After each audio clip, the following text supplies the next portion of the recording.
दुथडी भरून वाहणारी तेरणा, तितक्याच क्षमतेने वाहणारी मांजरा, काठोकाठ वाहणारी विश्वरूपा, अगदी काठोकाठ भरून फेसाळत वाहणाऱ्या नद्या शेतकऱ्यांसाठी आनंदी क्षण आहेत.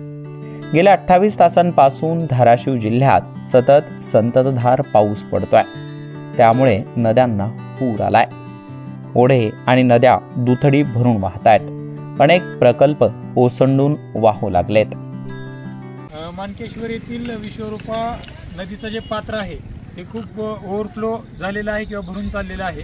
आपण पाहू शकता आमच्या पाठीमागची जी नदी आहे विश्वरूपा नदी, ही सदरील शेजारची जी पंचकृषीतील जी गाव आहेत, भांडगाव असेल, सावरगाव असेल, त्यानंतर वारदवाडी असेल, ह्या ठिकाणी पाण्याची पातळी खूप वाढल्यामुळे बार्शीकडे जाणारा मार्ग जो आहे तो ह्या ठिकाणी त्याचा विश्वरूपा नदीमुळे या ठिकाणी संपर्क तुटलेला आहे.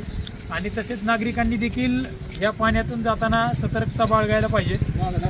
कोणत्याही रस्त्याने जात असताना जर पुलावर पाणी असेल तर त्या पुलावरून त्यांनी जाऊ नये आणि ही नागरिकांनी देखील काळजी या ठिकाणी घ्यायला पाहिजे. ऑगस्ट महिन्यात मोठी उघडीप दिलेल्या पावसाने सप्टेंबरच्या 1 तारखेपासून शेतकऱ्यांना मोठा दिलासा दिलाय.